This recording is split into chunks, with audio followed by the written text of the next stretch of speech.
तो आज की जो हमारी कहानी होने वाली है वो हमारी कहानी होने वाली है स्प्रिंग्स पे। सही है। अच्छा, अगर तुम स्प्रिंग्स के चैप्टर को पेपर के रिस्पेक्ट से देखो तो स्प्रिंग्स के चैप्टर की ना कोई औकात नहीं है पेपर में। सही।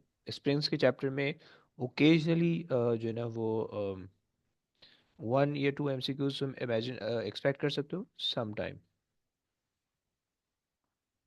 सम टाइम ओके, ज़्यादा नहीं आता।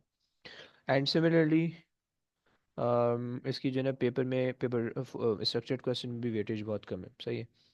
सो 4 to 5 मार्क्स, ये भी सम टाइम है। राइट। बहुत दफ़ा नहीं आता बट सम टाइम इसका आता है। सही। और this question can be related with the work energy power only. Work energy and power. सही। ये सम टाइम जो है वो आपको ये चैप्टर यहाँ से रिलेट कर देंगे। सही। सो खैर, आओ ज़रा स्टार्ट करते हैं इसको। अच्छा जनाब।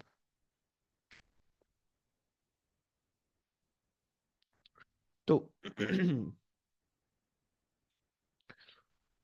सबसे पहले तो आपको ये पता होना चाहिए कि भाई हमारे पास जो स्प्रिंग्स होते हैं। अच्छा, ये chapter by the way springs के अलावा दूसरे चैप्टर्स पे भी लग सकता है। मतलब स्प्रिंग्स के अलावा दूसरे उन मटेरियल पे भी ये कॉन्सेप्ट अप्लाई हो सकता है कि जो आपके पास जो है स्प्रिंग्स के अलावा हो, जो जो कि स्ट्रेच हो सकते हैं, कंप्रेस हो सकते हैं। राइट। तकरीबन हर ऑब्जेक्ट जो है वो कुछ ना कुछ स्ट्रेच या कुछ ना कुछ उसके अंदर कंप्रेशन या कुछ ना कुछ उसके अंदर स्ट्रेच फैक्टर आता है। राइट। लेकिन जो नॉर्मली जो हम इसको स्टडी करते हैं अभी ओ लेवल्स के अंदर, जब हम मोस्टली जो है ना सिर्फ और सिर्फ स्प्रिंग्स को ही देख रहे होंगे, फिर जब ए लेवल्स के अंदर जाएंगे देन हम जो है ना उसको और दूसरे मटेरियल को भी हम ले आएंगे। राइट। नाउ स्प्रिंग्स पे आप क्या कर सकते हो? स्प्रिंग्स पे ना आप दो काम कर सकते हो। सही है। आप जो है वो स्प्रिंग्स पे इसको स्ट्रेच कर सकते हो स्प्रिंग को, या स्प्रिंग को कंप्रेस कर सकते हो। सही। ये दो काम जो है वो आपके स्प्रिंग के साथ हो सकते हैं। सही है। हम्म, अगर मैं आपको दिखा पाऊँ, सो आप स्प्रिंग के साथ ये दो काम कर सकते हो। अभी हमारे से इसके अलावा भी काम हो सकते हैं। इसके अलावा आप स्प्रिंग को बेंड कर सकते हो। सही है। और आप इस स्प्रिंग को जो है वो मतलब रोटेट कर सकते हो, कुछ भी कर सकते हो। बट अभी हमने जो काम करने हैं वो हमने ये दो काम करने हैं। राइट। हम स्प्रिंग को या तो बेंड कर रहे होंगे, या तो हम इसको एक्सपैंड कर रहे होंगे। सही है। स्ट्रेच कर रहे होंगे या कंप्रेस कर रहे होंगे। सही। ये दो हम काम कर रहे होंगे। सही। अच्छा, और अगर स्प्रिंग स्प्रिंग की कोई ना कोई अपनी ओरिजिनल लेंथ होने वाली है। सही। और अगर आप उसको कंप्रेस करोगे तो ऑब्वियस सी बात है उसकी लेंथ कम हो जाएगी, जिसको हम कंप्रेस कहेंगे, कंप्रेशन कहेंगे। सही है। और जो स्प्रिंग को जब आप स्ट्रेच करोगे तो आपके पास जो है वो उसकी लेंथ ज़्यादा हो जाएगी, आप उसको एक्सपेंशन कह रहे होगे। राइट। या एक्सटेंशन कह रहे होगे। सही है। ओके। सो हमें इन दोनों काम के लिए, चाहे आप इस स्प्रिंग को कंप्रेस करो या स्प्रिंग को एक्सटेंड करो, दोनों काम के लिए हमें फोर्स रिक्वायर्ड है। ओके। तो बेसिकली हमारा जो है वो फोर्स और स्प्रिंग की जो कंप्रेशन या एक्सटेंशन है, इनका कोई ना कोई रिलेशन होना चाहिए आपस में। राइट। तो अच्छा, मैं यहाँ पे वैसे यहाँ पे मैं मेंशन भी कर देता हूँ, this is the original length. Original length. Okay. और ये आपके पास हो जाएगी कंप्रेशन।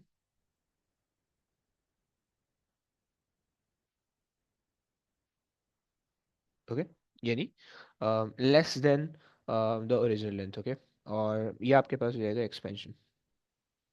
अच्छा, बाय द वे कोई बच्चा ऐसा है जो मुझे बता सकता है कि अगर मुझे एक्सपेंशन निकालनी हो या कंप्रेशन निकालनी हो तो मैं कैसे निकाल सकता हूँ? मतलब जनरली तुम लोग के ख्याल में कोई आइडिया है? एनीबॉडी? एक्सटेंशन। सही। तुम सो कह सकते हो। अबे, फॉर्मूला नहीं मतलब बताना वो है। जो एक्सटेंशन का फॉर्मूला होता है वो भूल होगा। अबे नहीं नहीं नहीं, सिंपल बताओ, सिंपल, बिल्कुल सिंपल सोचो। इतना इतना इतना हैवी मत सोचो। अभी साइंटिस्ट तुम नहीं, साइंटिस्ट वाली Force सवाल। exerted on the spring. अरे नहीं मुन्ना, नहीं यार। मतलब सर लेंथ कितनी इंक्रीज हुई है कितनी डिक्रीज हुई है? हाँ, बस ये निकालने, लेकिन निकालोगे कैसे? मतलब सही कह रही हो, लेकिन इसको कंप्लीट कैसे करोगे? यस। सिंपल सी चीज़ पूछ रहा हूँ, तुम लोग बहुत आगे सोच रहे हो यार। थोड़ा और पीछे आओ, एक स्टेप नीचे आओ। द फिर ओरिजिनल लेंथ। एक्सटेंशन में जो एक्सटेंडेड लेंथ होती है उसमें से माइनस करते हैं ओरिजिनल लेंथ। और अरे कंप्रेशन में ये तो ओरिजिनल पागल। Length very minus good. Compress. Very good bro, very good Yasir, Yasir very good, Ali very good. चलो बेहतरीन हो गया। सो ओरिजिनल लेंथ आप इसमें से माइनस करो, कंप्रेशन में आप इसमें से जो है ना इसको दोनों को बेसिकली यहाँ पे जो है ना, यहाँ पे कह दो shorter than the original length. सही हो गया। Very good. सही। हमें इसको भी करना है। अच्छा, सबसे पहले तो हम यहाँ से आगे ये समझते हैं कि भाई हमारे पास जो है स्प्रिंग को चाहे एक्सटेंड करना है या चाहे कंप्रेस करना है, यानी स्प्रिंग को डीफॉर्म करना है, हम अगर इसको कहते हैं डीफॉर्म करना है, तो हमें उसके लिए फोर्स चाहिए, राइट। टू सो हम कहते हैं कि भाई टू डीफॉर्म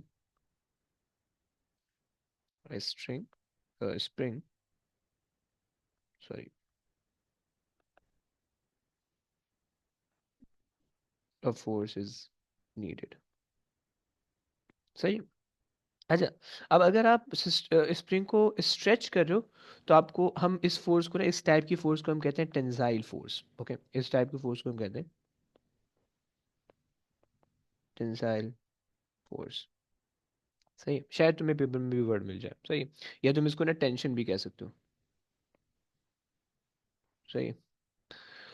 और इसको जो कंप्रेशन करवा रही है उसको हम कहते हैं compressive force. Compressive force. Okay. तो अब हमने ये तो देख लिया कि भाई हमें फोर्स लगा रहे हैं और फोर्स की वजह से स्प्रिंग एक्सटेंड या कंप्रेस हो रहा है, राइट। लेकिन इनका आपस में रिलेशन क्या है? इनका रिलेशन जो है ना, वो हमें एक अंकल हमारे थे, और अभी तो अल्लाह को प्यारे हुए। तो लेकिन जो है हुक्स लॉ। नहीं यार, पर्पल से होना चाहिए।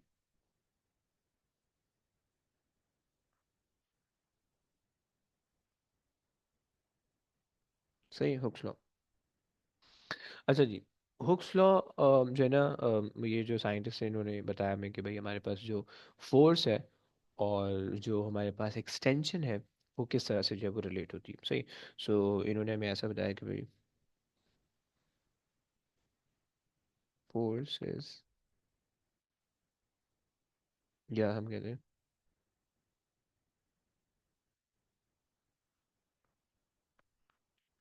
Extension is directly proportional to the force apply provided provided that the limit of proportionality is not reached। Okay. अच्छा, हाँ, आखिरी वाली बात शायद तुम्हें समझ में नहीं आएगी। तुम्हें ये तो समझ में आ रहा होगा extension is directly proportional to force provided that the limit of proportionality is not reach. ये तुम्हें समझ में नहीं आएगी, बट मैं समझाता हूँ, डोंट वरी। अच्छा, अगर हम इसका फॉर्मूला इससे देखना चाहें, तो हमने कहा कि भाई फोर्स और एक्सटेंशन वो डायरेक्टली प्रोपोर्शनल आ रहे हैं। तुमने तुमने मैथ्स पढ़ी है, ओ लेवल्स की, तुम मैथ्स पढ़ के आ रहे हो भी, सही। तो तुम्हें पता है कि अगर प्रोपोर्शनलिटी के साइन को हटा के इक्वालिटी लगाते हैं, तो तुम्हें एक अदद कांस्टेंट लगाना होता है। ओके, सो तुमने यहाँ पे लगा दिया कांस्टेंट के। सही। और ये आपके पास बन गया इसका फॉर्मूला। सही। इसको तुम एफ इज इक्वल टू के एक्स भी कह सकते हो, कुछ लोग के एक्स कह रहे होते हैं। सही, कंफ्यूज मत होना, इससे सारी चीज़ें एक ही होती हैं। एफ इज इक्वल टू के एक्स अगर कहीं लिखा हो, तो ये सारी चीज़ें एक ही हैं, राइट। तुम्हें बस ये पता होना चाहिए कि एक्स क्या शो कर रहा है तुम्हें। सही। चाहे एक्स की फॉर्म में हो चाहे के की फॉर्म में हो, सब चीज़ें शो एक ही चीज़ कर रही है, एक्सटेंशन को शो कर रही है। ओके। सो ये दोनों चीज़ें जो है, ये दोनों चीज़ें तुम्हें जो है वो एक्सटेंशन को शो कर रही है। एक्सटेंशन। ओके। और जो आपके पास फोर्स आपने लगाई हुई है, आपके पास टेंसाइल फोर्स है। अच्छा, अब हमारे पास बात आती है कि के क्या है। किसी किसी को वैसे कोई आइडिया के क्या है? कि कांस्टेंट तो है, लेकिन है क्या? किसी को नाम पता है? नाम? Kinetic energy. ओए होए, कैसे भाई? अच्छा। सर, ये बस निकाल लिया। ऐसे ही तुक्का लगा दिया, हवाई फायरिंग कर दी। जी सर। क्या बात है यार, वेरी गुड। अच्छा, और भी कोई है, और भी कोई है ऐसा काइनेटिक एनर्जी वाला? स्प्रिंग कांस्टेंट होते हैं। स्प्रिंग कांस्टेंट ऐसा होता है? क्या हो गया भाई, काइनेटिक एनर्जी होता तो नहीं? अच्छा, कहाँ पढ़ा नहीं, तुमने स्प्रिंग कांस्टेंट? फिर फॉर्मूला याद किया था तो इसमें भूल था। गए होगे तुम, भूल गए होगे, तुमसे गलती हो गई होगी। Springs constant, very good bro, सही है। अच्छा जी। सो रुमेसा ब्रो, इसको स्प्रिंग्स कांस्टेंट कहते हैं, सही ना? इसमें के अलग है और ई अलग है, सही। आप के ई दोनों को देख के काइनेटिक एनर्जी नहीं कह सकते हो, ओके। सो खैर, अच्छा, स्प्रिंग्स कांस्टेंट, स्प्रिंग्स कांस्टेंट जो होता है ना, वो हमने नाम तो पता है, अच्छा नाम तो हमें पता होता है भाई स्प्रिंग्स कांस्टेंट, लेकिन तुम में से कोई ये मुझे बता सकता है फॉर्मूला देख के, तुम्हारे सामने फॉर्मूला लिखा हुआ है, अगर मैं स्प्रिंग कांस्टेंट को सब्जेक्ट बनाऊँ, K is equals to F over X, F over E, सही। सबसे पहले तो इसका यूनिट वगैरह लिख लेते, दो चार चीज़ें लिखते हैं, फिर उसके बाद मैं तुमसे पूछूंगा। यूनिट तुम्हारे पास आएगा कि कोई यूनिट बता सकता है इसका, कोई यूनिट फॉर्मूला देख के यूनिट बता सकता है? Anybody, anybody, somebody, nobody?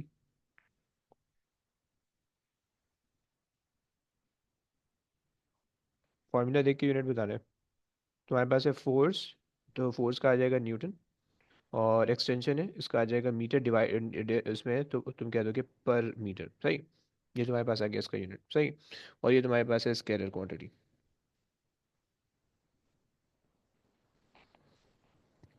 Scalar quantity, okay. चलो, अच्छा जी, आ जाओ। अब मैं तुम लोग से पूछता हूँ कि भाई ये स्प्रिंग कांस्टेंट क्या भला है, ये बताता क्या है, किस चीज़ के बारे में बताता है? सारे बच्चों से मैंने पूछना है, तो सबसे पहले कौन बताएगा? अली से पूछता हूँ, अली क्या बताता है स्प्रिंग कांस्टेंट? है कि how much force is required to move और टू इन एक्सटेंशन की कितनी फोर्स चाहिए। ओके ओके ओके, चलो सही है, बहुत अच्छा। और इफ़त ब्रो, आप क्या कहते हो?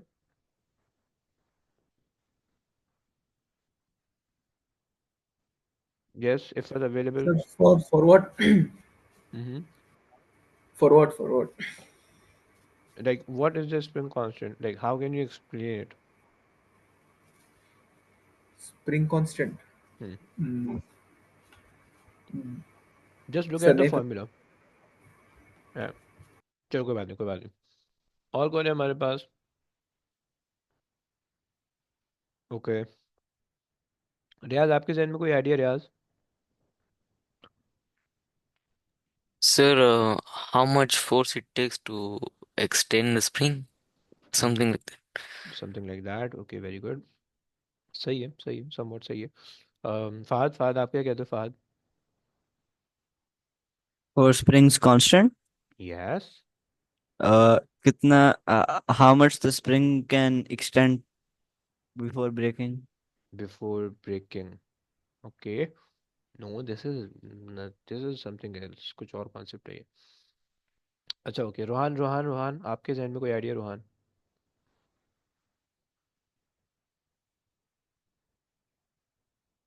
रोहान भाई Uh, पता नहीं क्या। Yes sir. the stiffness of a spring अच्छा, the stiffness of this, okay okay, in very the good. elastic material. Okay, very good, बहुत अच्छा बताया। अच्छा जी, और कौन कह सकता है? यासिर, आपका माइक है? यासिर भाई का माइक नहीं आ रहा यार, इतने दिनों से इतनी अच्छी आवाज़ थी यासिर की, महरूम हो गया हूं मैं। यासिर कुछ तो बोलो यार। अच्छा जी, हाई हाई, ले आओ यार, माइक ले आओ यार किसी दिन। अच्छा, चलो। यासिर, चैट बॉक्स में थोड़ा बता दो अपने, तुम्हें क्या लगता है स्प्रिंग क्या होता है, एंड साथ में सईदुल ब्रो, आप भी कुछ बोल सकते हो क्या? क्या आप भी चिल कर रहे हो? कोई आइडिया आपको स्प्रिंग कांस्टेंट के बारे में? या और कौन बच रहा है? और रुमैसा बच रही है, रुमैसा कोई आइडिया स्प्रिंग कांस्टेंट क्या होता है? सर नहीं। नहीं? अच्छा जी। अच्छा चलो सुनो, देखो स्प्रिंग कांस्टेंट हम कह रहे होते हैं कि भाई स्टिफनेस, ये तुम इसको कह दो, थोड़ा सा मैं हैवी चीज़ लिख रहा हूँ, सही है। Measure of stiffness and softness of the spring. सही। क्या मतलब हुआ इसका? मतलब ये हुआ, देखो तुम्हें तुम्हें पता है कि तुम्हारे पास कुछ स्प्रिंग्स होते हैं जो कि बहुत स्टिफ होते हैं, बहुत सख्त होते हैं। कुछ स्प्रिंग्स होते हैं जो बहुत सॉफ्ट होते हैं, राइट? मतलब कुछ स्प्रिंग्स होते हैं जिनको तुम बहुत जोर लगाती हो लेकिन वो नहीं खींचता, बहुत हल्का सा खींचता है, राइट? लेकिन कुछ स्प्रिंग्स ऐसे होते हैं कि जो बगैर जोर लगाए पूरा खींच जाते हैं, राइट?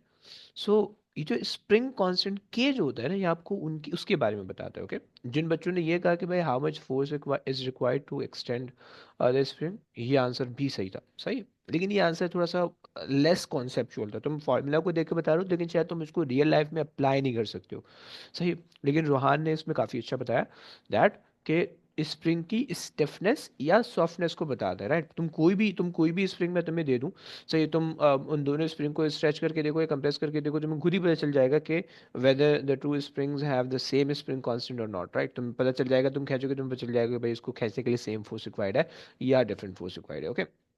सो स्प्रिंग कांस्टेंट का ये काम होता है, सही है। तो बस ये चीज़ तुम्हें पता होनी चाहिए। अच्छा जनाब, यहाँ तक स्प्रिंग कांस्टेंट की बात भी हो गई, सही। अच्छा, अब यहाँ पे ना थोड़ा सा एक छोटा सा एक्सपेरिमेंट जो है ना वो पेपर में करवाते हैं, सही है।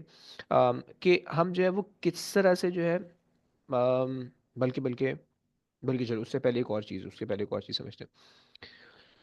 हमने ना डेफिनेशन के अंदर ये बात कही है, हमने डेफिनेशन के अंदर ये बात कही है कि भाई लिमिट ऑफ प्रोपोर्शनैलिटी, सही है। लिमिट ऑफ प्रोपोर्शनैलिटी हमने ये बात कही। ये क्या होती है लिमिट ऑफ प्रोपोर्शनैलिटी? सही। इसको भी जरा समझ लेते हैं। अच्छा, सो लिमिट ऑफ प्रोपोर्शनैलिटी जो है वो बेसिकली,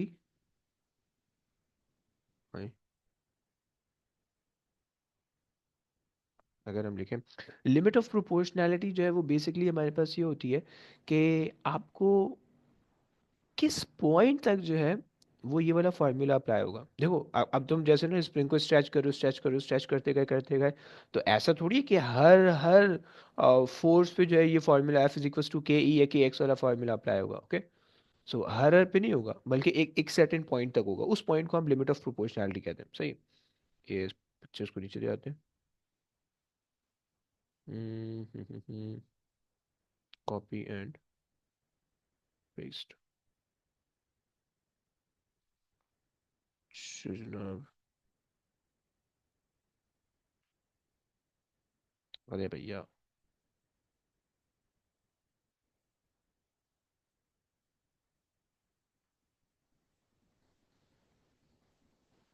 पेस्ट, चलो।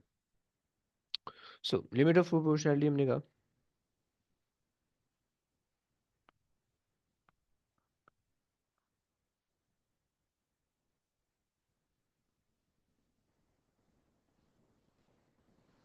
सही। सो लिमिट ऑफ प्रोपोर्शनैलिटी में हम ये कहते हैं कि भाई हमारे पास जो है ये it is a point, it is a point below which spring obeys the Hooke's law, okay? यानी यानी तुम हर फोर्स के लिए नहीं लगा सकते हो इसको, यानी हर हर पॉइंट पे नहीं लगा सकते हो, बल्कि लिमिट ऑफ प्रोपोर्शनैलिटी एक ऐसा पॉइंट होगा कि जिस पॉइंट तक जो है वो तुम इस फॉर्मूले को अप्लाई करके जो है तुम एक्सटेंशन निकाल सकते हो, फोर्स निकाल सकते हो, स्प्रिंग कांस्टेंट निकाल सकते हो, राइट? लेकिन अगर जो है वो तुम इस पॉइंट से आगे चले गए तो फिर जो है वो तुम्हारे लिए यूजलेस हो जाएगा वो काम, ओके? तो ये हमारे पास जो है ना वो लिमिट ऑफ प्रोपोर्शनैलिटी वाला पॉइंट होता है, सही है। और हमारे पास एक और पॉइंट होता है, सही है, मैं वो भी बता देता हूँ। और वो हमारे पास होता है इलास्टिक लिमिट वाला point. Elastic limit, okay? Although ये बहुत दफ़ा मैंने पेपर में नहीं देखा है, लेकिन थोड़ी सी तुम्हें जो है ना एक एडिशनल इन्फॉर्मेशन के लिए मैं बता रहा हूँ, सही। अच्छा, तुमने तुमने बेसिकली स्प्रिंग देखी होगी, अगर तुम्हारे पास कोई वाला पेन है जो है ना क्लच पेन जो होता है जिसके अंदर स्प्रिंग होती है, सही है, तुम उसको खोलो। और अगर तो बेकार पड़ा है उसको खोलो, उसकी स्प्रिंग निकालो, उसकी स्प्रिंग को खींचो, सही। हल्की सी फोर्स लगाओगे, रिलीज करोगे, वो अपनी ओरिजिनल लेंथ पे आ जाएगा। बहुत ज़्यादा फोर्स लगाओगे और छोड़ोगे तो वो एक्सटेंड हो जाएगा, वापसी अपने ओरिजिनल शेप में नहीं आएगा। ओके, सो बेसिकली वो कौन सा ऐसा पॉइंट होता है कि जिस पॉइंट के बाद जो है ना वो ऑब्जेक्ट डीफॉर्म होना शुरू हो जाए, तो वो हमारे पास होता है इलास्टिक लिमिट वाला पॉइंट। ओके, सो ये हमारे पास जो है हम इसको कहते हैं,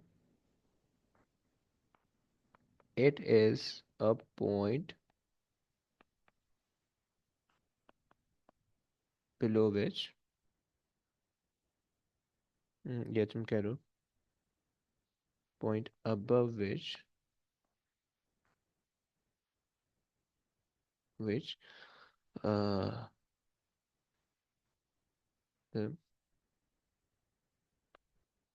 the spring deforms या D shape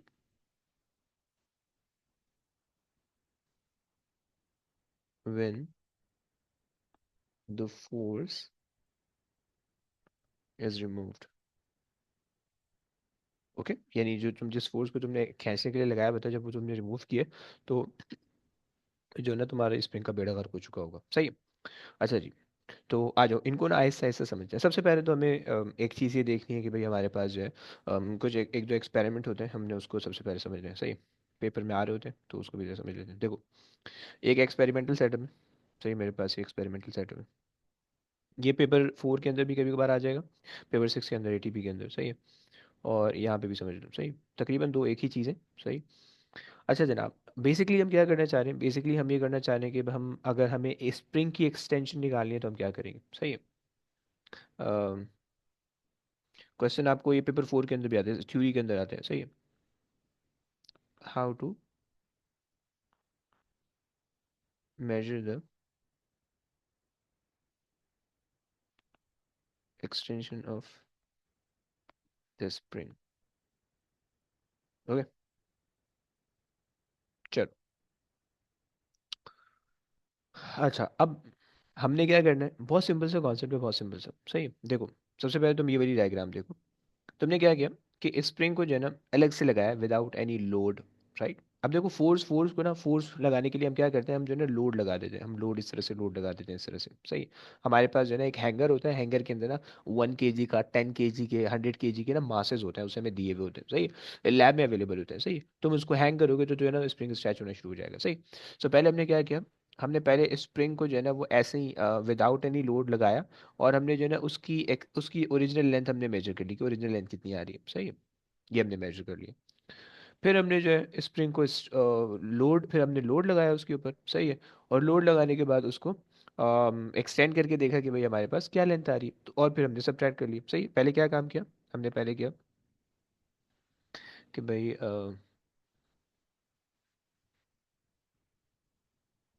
hang the spring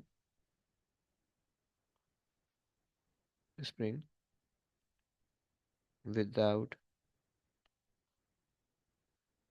any load, right, and measure the original length of it। okay, by subtracting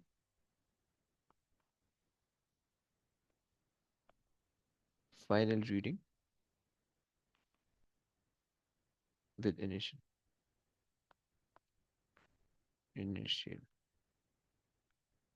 यार एन आ जाता है ये मेरे पास, इनिशियल। सही, क्या मतलब हुआ इसका, मतलब ये हुआ कि भाई लेट से तुम्हारे पास स्प्रिंग की ना ओरिजिनल लेंथ, मतलब फाइनल लेंथ ही आ रही है। सही, मैं इसको कह देता हूँ लेंथ फाइनल। सही, अच्छा तुम्हारे पास जो स्प्रिंग थी, सही, बिल्कुल सही कह रहे हो।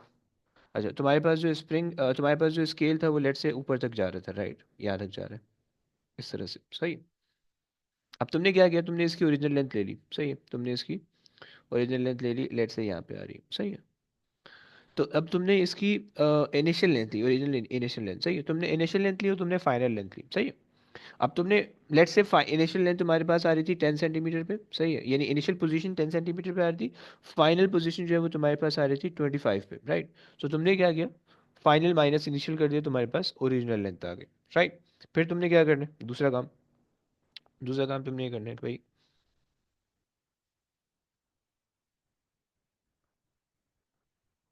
apply the load, so you hang the load with a spring and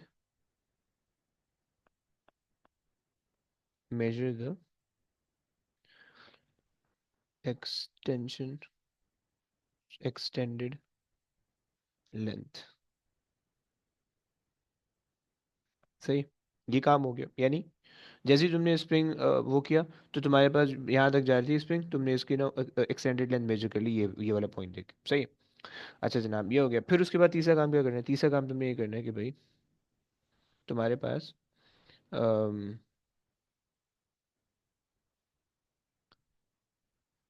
for extension सही है, subtract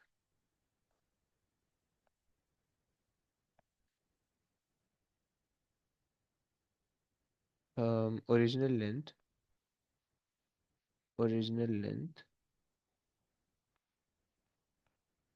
from final सही, to get the extension सही, to get the extension।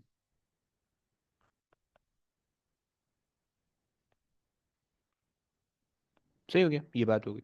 चलो, अच्छा जी, अगर अगर तुमसे वो पूछ लेते हैं, अगर तुमसे वो ये पूछ लेते हैं कि भाई स्प्रिंग कांस्टेंट हम कैसे निकालें, हम स्प्रिंग कांस्टेंट कैसे निकालें, तो तुमने इसके अंदर एक दो स्टेप और ऐड करने होंगे बस।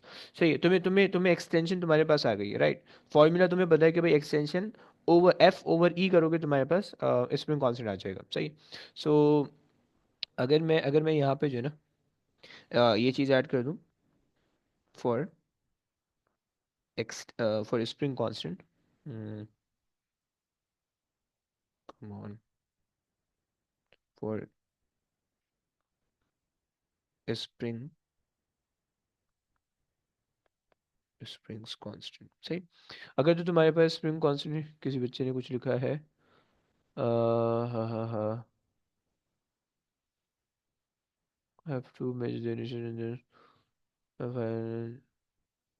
ब्रो, वो अगर ऑब्जेक्ट कंप्रेस हो रहा होगा तो उसमें आपके पास ना नेगेटिव में आ रही होगी, राइट। वो नेगेटिव आपको इशू कर रहा होगा कि कंप्रेशन है, right. You can ignore the negative sign दो, बट वो आपको इशू कर रहा होगा कि आपके पास जो है वो कंप्रेशन हो रही है, सही है। तो खैर, अच्छा, अगर तो तुम्हारे पास वो हो रही है स्प्रिंग कांस्टेंट तुम्हें निकालना है, तो स्प्रिंग कांस्टेंट के लिए क्या करोगे? स्प्रिंग कांस्टेंट के लिए तुम सीधा सीधा काम ये कर लोगे कि अम, अच्छा जी, सबसे पहले आप ये लिख लो कि भाई measure the load hang from the spring spring यार स्प्रिंग, सही, ये काम हो गया। अच्छा जनाब, फिर उसके बाद तुम क्या कर लो? Use the formula to find the spring constant, बस ये हो गया,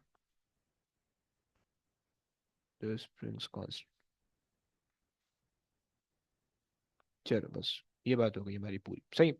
अच्छा जी, चलो आखिरी आखिरी चीज़ें आ रही हैं, कुछ आखिरी चीज़ें इस चैप्टर की, आखिरी चीज़ें इस चैप्टर की आखिरी चीज़ों में ना ये कि हमें जो है ना एफ इज इक्वल टू के एक्स है या के ई है, हमें इसका ग्राफ देखना है, बस आखिरी चीज़ है,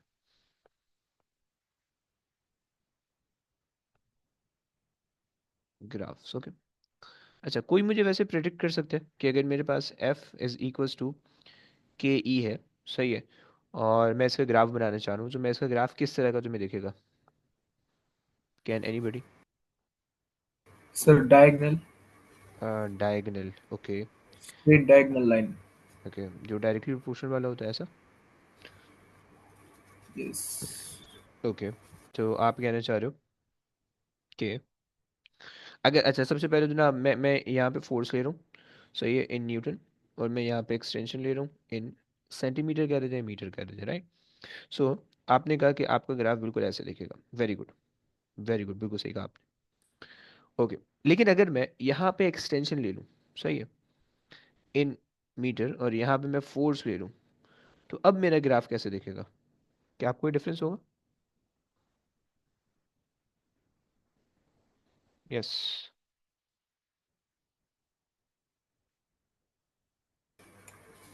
सर ये सेम होगा लगता है या फिर रिवर्स हो जाएगा? नहीं, अभी सेम होगा। सही, हाँ। लेकिन कुछ ना कुछ डिफरेंट होगा। सही। अच्छा, लेकिन वो डिफरेंट होगा क्या सर? सबसे पहले तो मैं आपसे ये पूछना चाह रहा हूँ कि भाई इस ग्राफ का मुझे ग्रेडियंट क्या बताएगा? कोई मुझे बता सकता है ग्रेडियंट? Springs constant. कैसे पता चल रहा है, कैसे पता चल रहा है तुम्हें? सर क्योंकि फिर जब फोर्स और एक्सटेंशन गिवन है दोनों को डिवाइड करेंगे, डिवाइड करते हैं फिर तो वही ओए पता चलता है होए ग्रेडियंट। यार, क्या बात बताई आपने, वेरी गुड यार, awesome। सो स्प्रिंग कांस्टेंट, सही। सो आपने कहा springs constant, very nice bro. सही, स्प्रिंग कांस्टेंट के पता चल जाएगा आपको, राइट? स्ट्रेट अवे तुमने डिवाइड करना है, तुम्हें के पता चल जाएगा, सही। लेकिन अगर दूसरा वाला ग्राफ है तो उसमें तुम्हें क्या पता चलेगा, क्या तुम बता सकते हो? एनीबडी? यस।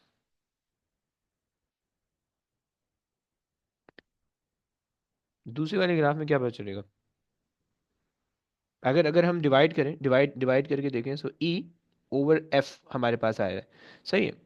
और अगर मैं ई ओवर एफ को डिवाइड करूं, ई ओवर एफ को मैं डिवाइड करूं, सो मुझे के को वहां भेजना पड़ेगा, सो वन ओवर के हो जाएगा, ओके।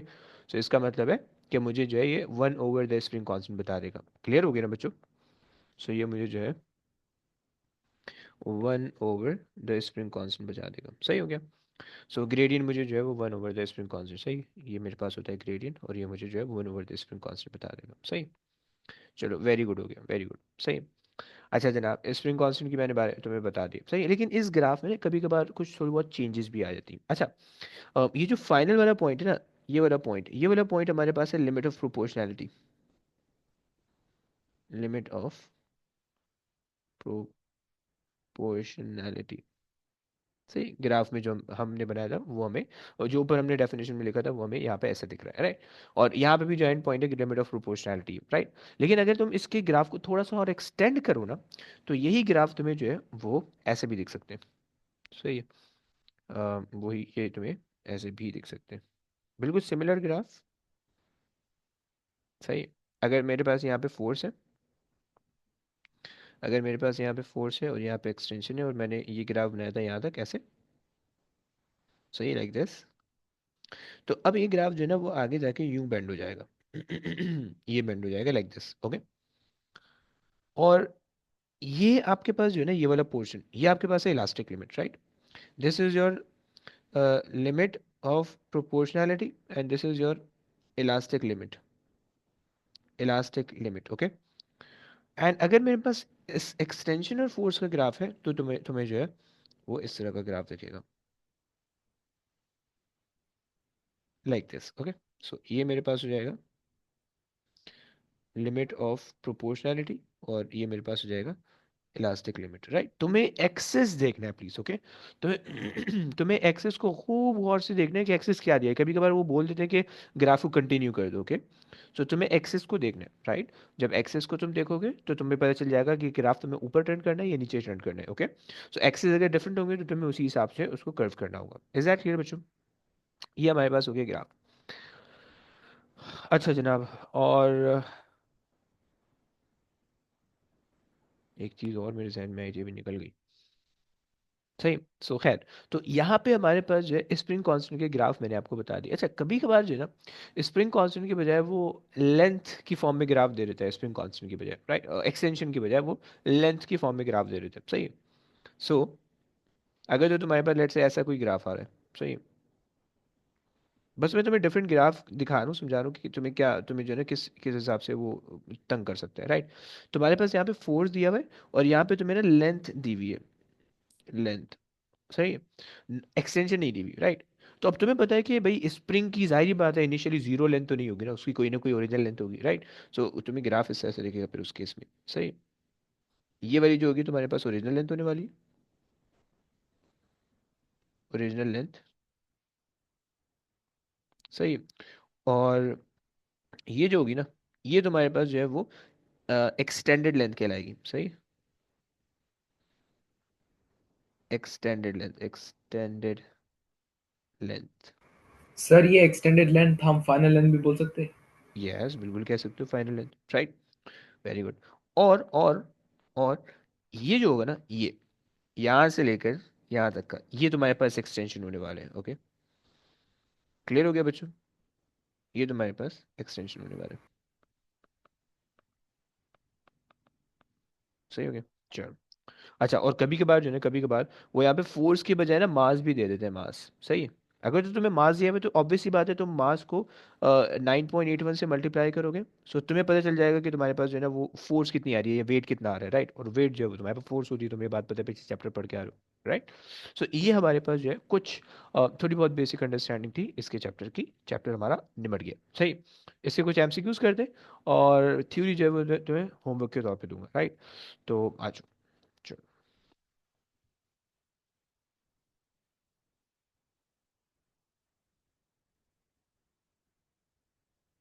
चलो। बस एक एक राउंड चलाएंगे, सही। सारे बच्चों से एक एक क्वेश्चन करा लेंगे और फिर उसके बाद एंड करेंगे। Do I have that?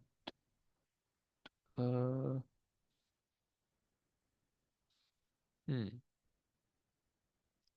चल, ये आ गया। Force and extension.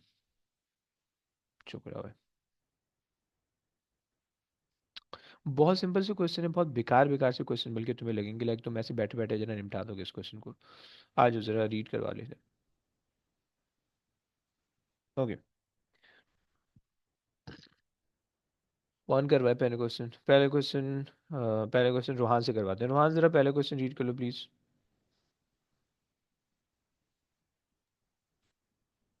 The diagram shows a spring and graph of the length of spring against the load applied to it.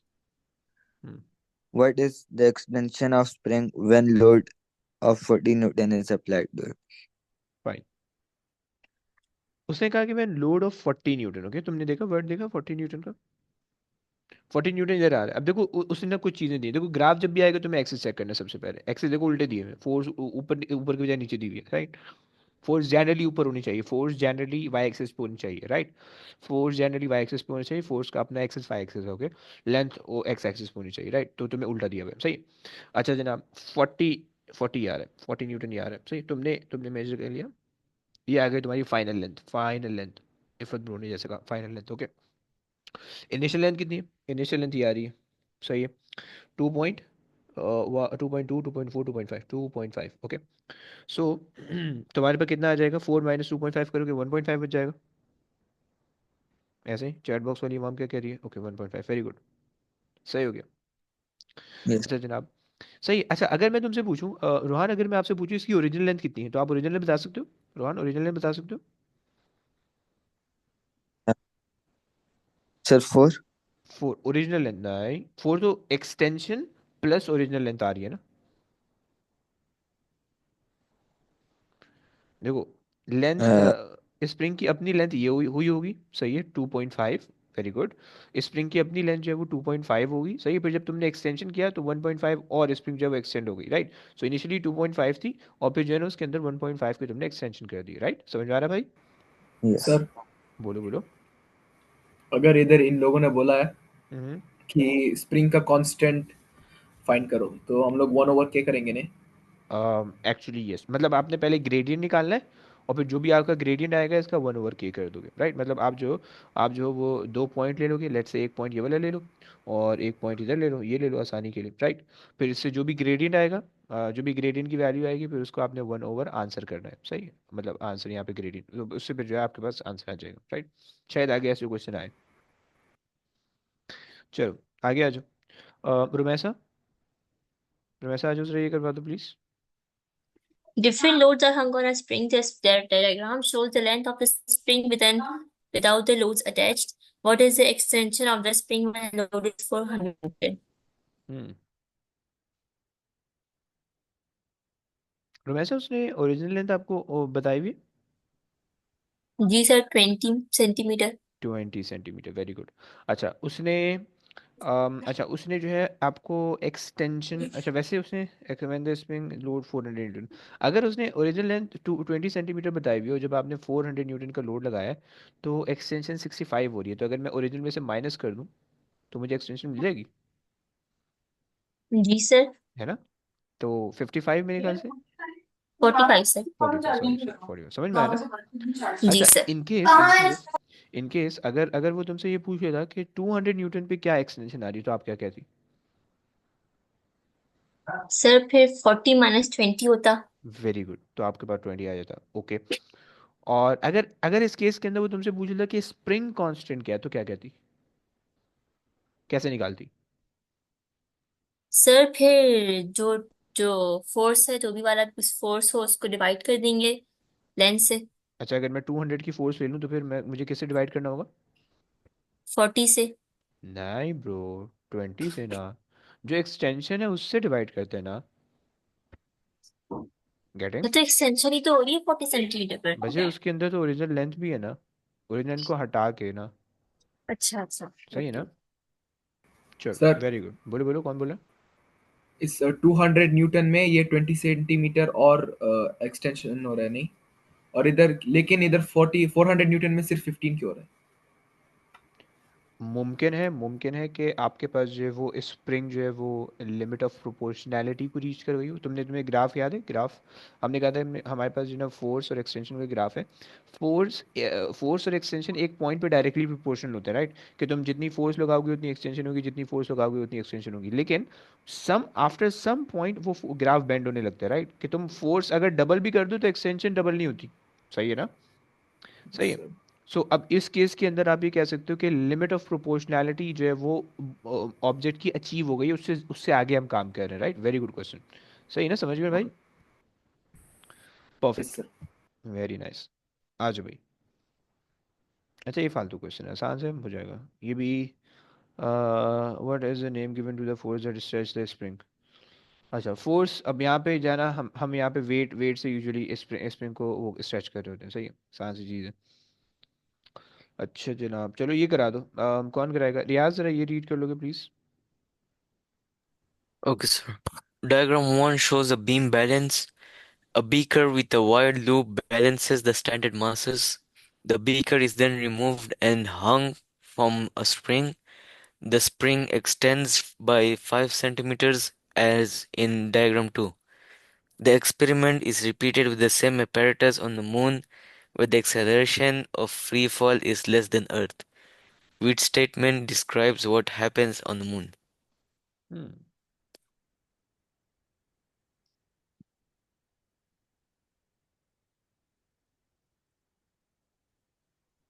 जनाब कुछ आइडिया है? Hmm. देखो अगर आप बीम बैलेंस का कॉन्सेप्ट समझो, तो बीम बैलेंस में आपको क्या यूज कर रहे हैं? मासेस यूज कर रहे हैं, ऐसे ही है? Yes. और हम्म, अच्छा, तो मासेस आप जहाँ पे भी लेके जाओगे वो मासेस तो सेम ही रहते हैं, राइट? मतलब वो मासेस की वजह से आपको कोई चेंजेस नहीं It दिखेगी, will राइट? be same. लेकिन जो आपके पास जो है वो होगा, जो आपके पास स्प्रिंग वाला सिस्टम होगा, उसके अंदर अब आप क्या कर रहे हो? अच्छा beaker with a wire loop attach, okay. अब ये जो बीकर आपने लगाया हुआ है ना, इसका कोई ना कोई वेट होगा, राइट? Yes. तो ये वेट अर्थ पे ज़्यादा होगा, मून पे कम होगा, राइट? Yes. तो जब अब अर्थ पे अगर ये बैलेंस हो रहा है, राइट? इन्होंने कहा हुआ है अर्थ पे बैलेंस हो रहा है, ऐसे ही कहा हुआ है Yes, बैलेंस sir. भी। अच्छा, तो अगर ये अर्थ पे बैलेंस हो रहा है तो मून पे क्या हो जाएगा? ये डिसबैलेंस हो जाएगा, क्यों? Less. हाँ यस, क्योंकि जो है ना इसका वेट कम हो जाएगा, राइट? क्योंकि अर्थ Yes, की sir. वहाँ पे ग्रेविटी कम है तो वेट कम हो जाएगा, राइट? तो वेट कम हो जाएगा और इसका, अच्छा, लेकिन हम्म, चलो, अगर तो हमारे पास बीकर विद द वायर, अच्छा सही है, हम अगर तो हम बीम बैलेंस यानी फर्स्ट वाली डायग्राम को देखें, तो फर्स्ट वाली डायग्राम पे हमारे पास दोनों तरफ मासेस हैं, सही? तो अगर वो अर्थ पे बैलेंस है It will तो be मून पे भी balanced बैलेंस in the होगा, moon also. Moon also. Yes. लेकिन अगर हमारे पास ये सेकंड वाली डायग्राम देखें, तो सेकंड वाली डायग्राम पे चूंकि वो वेट की वजह से एक्सटेंशन होगी, तो अर्थ पे जो है वो एक्सटेंशन ज़्यादा होगी, मून पे एक्सटेंशन कम होगी, राइट? अच्छा फिर हम यहाँ Yes. से देखते हैं, Option B. ऑप्शन बी कह रहा हूँ, beam is balance in the expansion less than, चलो बेहतरीन हो गया। चलो आगे चलते हैं। अम, आज भी ये अली अली जरा ये करवा दो, या बल्कि नहीं, बेकार क्वेश्चन, एक मिनट। हाँ, okay, the load is now increase slightly, चलो अली ये करवा दो, कर लो।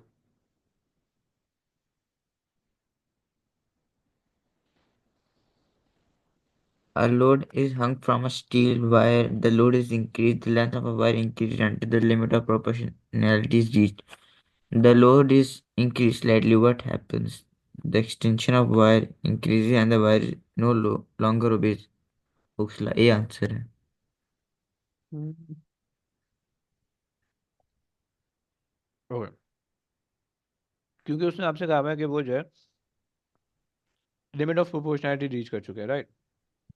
तो अब हम्म। जैसे आगे जाओगे तो फिर वहाँ पे ये नहीं हो पाएगा। चलो गुड है, आगे आ जाओ भाई।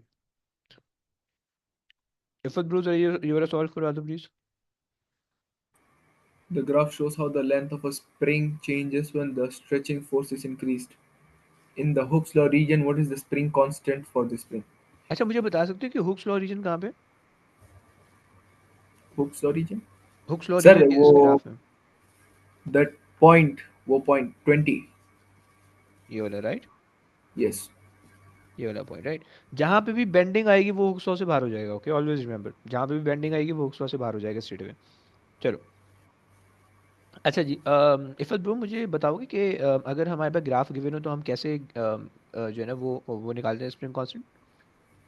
Sir, because here length and here force is given, I think we'll use 1 over k here. Very good, 1/4, सही। चलो, तो बेसिकली आपने एक्सेस तो मेजर कर लिया, सबसे पहले तो ग्रेडियंट निकाल लेते हैं, सही है? पहले तो ग्रेडियंट निकाल लो, सही है? ग्रेडियंट के लिए हम ये 2 पॉइंट ले लेते हैं, सही है? एक पॉइंट ये आ गया 5, 0, 5, सही है? पहले एक्स एक्सिस आता है और फिर वाई एक्स, पहले एक्स वाला पॉइंट आएगा यानी हॉरिजॉन्टल वाला, फिर वाई वाला पॉइंट आएगा। ओके, फिर दूसरा पॉइंट हमारे पास ये आ रहा है 5, 20, राइट?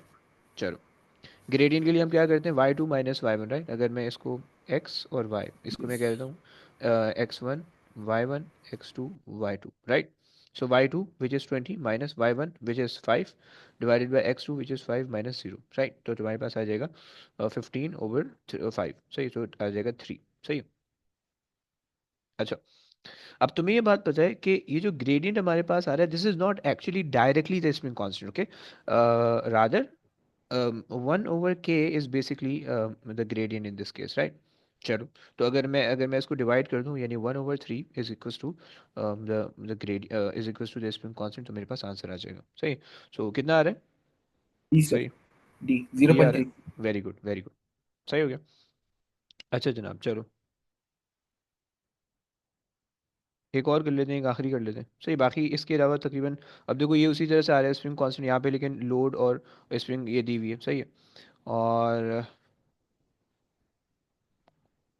सर वो मेरी दूसरी क्लास स्टार्ट होगी तो बस आखिरी क्वेश्चन है, जल्दी आखिरी ब्रो, आखिरी खत्म क्वेश्चन, कर आखिरी सकते हैं। क्वेश्चन तुम ही करा दो, तुम्हारा ही नाम याद नहीं आ रहा था। आज वो रीड कर लो, बस जितना जल्दी कराओगे तुम उतना जल्दी तुम्हारे नेक्स्ट क्लास में चले आओगे। Okay okay. अबे रीड तो कर ले, दूर से तो पढ़ ले यार।